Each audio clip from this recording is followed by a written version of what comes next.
Long before he was called a saint, Vladimir was a prince shaped by war, ambition, and the fractured world of early Rus.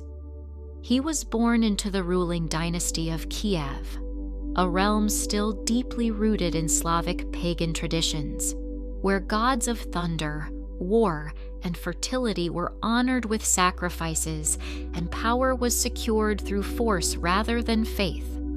After the death of his father, Vladimir did not inherit peace. Instead, he inherited a divided kingdom. His early life was marked by conflict with his own brothers, as each fought for control of the throne of Kiev. In those years, Vladimir was not known as a spiritual man. He was known as a warrior prince, strategic, ruthless when needed, and determined to unify his land under one authority. When he finally secured the throne, he ruled as a strong pagan monarch. He built temples to the old gods, especially Perun, the god of thunder, and reinforced the traditional religious system that bound his people to ancestral worship. Yet even in his early reign, something unsettled lingered beneath the surface of his rule. The world around Rus was changing. To the west, Christianity had already transformed empires. To the south, the Byzantine Empire stood as a radiant center of Christian civilization, wealth, and imperial order. Vladimir stood at a crossroads of history, between the old gods of his ancestors and the rising faith that was reshaping nations. And at first, he did not know that his entire destiny was about to change.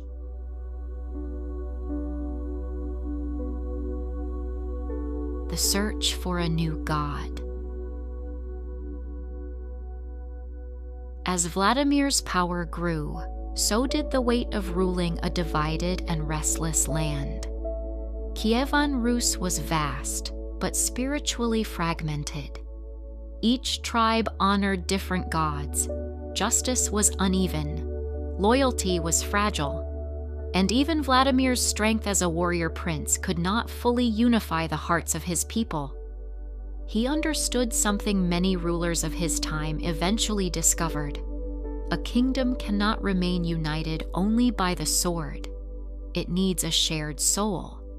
So Vladimir began to search, not only for political alliances, but for a faith strong enough to hold an empire together.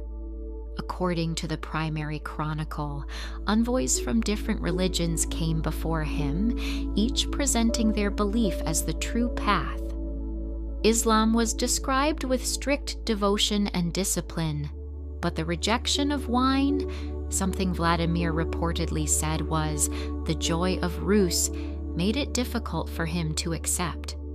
Judaism represented ancient wisdom and law, but without a homeland or temple, Vladimir questioned how a people could lose their center yet claim divine favor.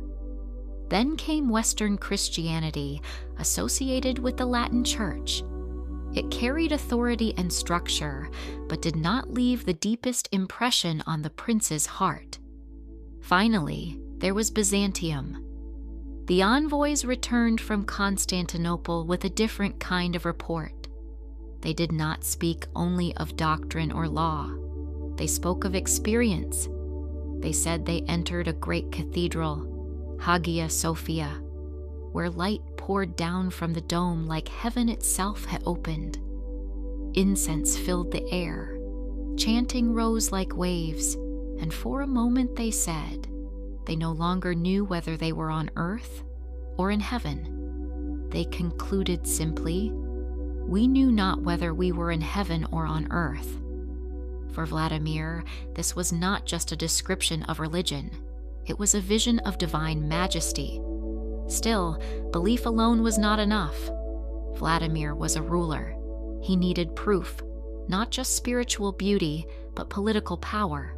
And so, he turned his eyes toward Byzantium and toward the empire that would change his destiny forever.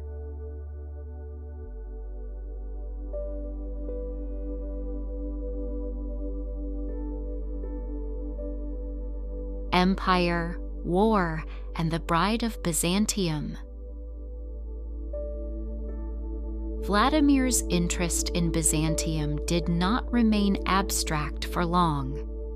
At that time, the Byzantine Empire was not only a spiritual center, it was one of the most powerful and sophisticated states in the world. Its emperors ruled with both political authority and divine legitimacy, and its capital, Constantinople, was the envy of every ruler in Europe. But Byzantium was also unstable. A civil conflict had weakened the empire, and Emperor Basil II found himself in desperate need of military support. Vladimir saw an opportunity. He offered a deal that would reshape history: military aid in exchange for a royal marriage alliance with the Byzantine imperial family. He sent his forces to assist the emperor, and together they suppressed rebellion. Yet even after victory, the Byzantines hesitated to fulfill their promise. So Vladimir made a decisive move. He marched on the Byzantine city of Chersonesus in Crimea, a strategic and symbolic stronghold of imperial power. The siege was swift but powerful. The city fell. And in that moment, Vladimir held something more valuable than conquest. He held leverage over Byzantium itself. From Chersonesus, he sent a final message: "I will return your city if I receive what was promised." The emperor agreed. It was a bold demand. Barbarian rulers were not typically considered suitable matches for imperial princesses. But Vladimir was not just any ruler anymore. After tense negotiations, the marriage was finally approved, but only under strict conditions. A princess of Byzantium, Anna, sister of Emperor Basil II, was sent to become Vladimir's wife. But she did not come alone. She came with a condition that would change everything. Vladimir must accept Christianity.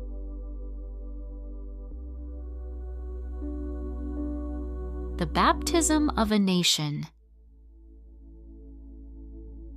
Before the marriage could take place, Vladimir underwent a transformation that would become one of the most defining moments in medieval history. According to later tradition, Vladimir fell seriously ill after the siege of Chersonesus and began to lose his sight. It was during this moment of vulnerability that Anna urged him to accept baptism.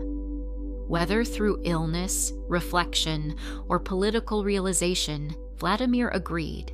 He was baptized in Chersonesus and took the Christian name Basil in honor of the Byzantine emperor. And something remarkable happened. The man who had once been a warrior devoted to pagan gods now declared that the old idols were powerless. He ordered the destruction of prominent pagan idols, including the famous statue of Perun, which was cast into the Dnieper. But Vladimir did not stop at personal conversion. He made a decision that would define his legacy forever. He would convert an entire nation.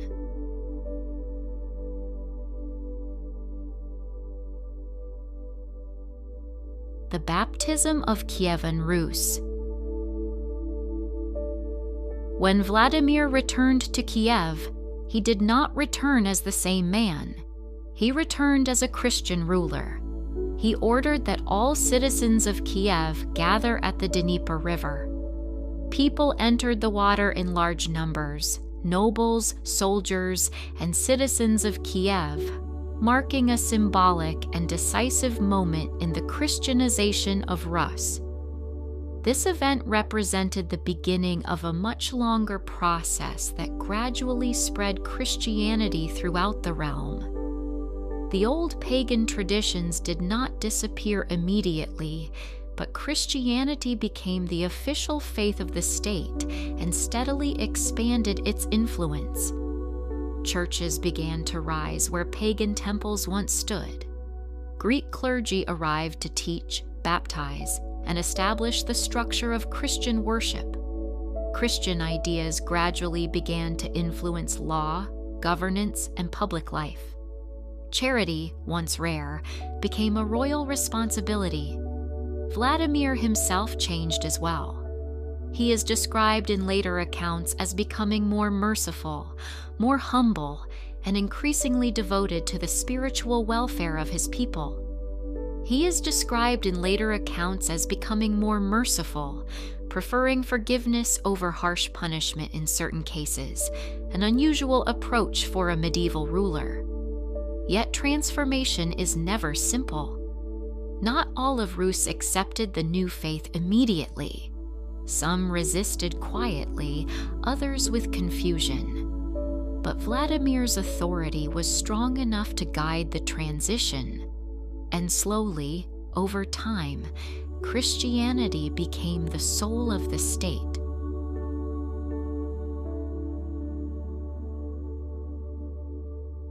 The final years of the great prince. In his later years, Vladimir focused less on conquest and more on governance. He built churches, supported clergy, and worked to unify his realm under a shared Christian identity. The man who once ruled through warfare increasingly focused on governance and the consolidation of his Christian kingdom. But even saints remain human. His reign was still marked by political challenges, family tensions, and the complexities of governing a vast medieval state. Yet history remembers him not for his early violence, but for his ultimate transformation. He died in 1015, leaving behind a Christian kingdom that would shape the future of Eastern Europe for centuries.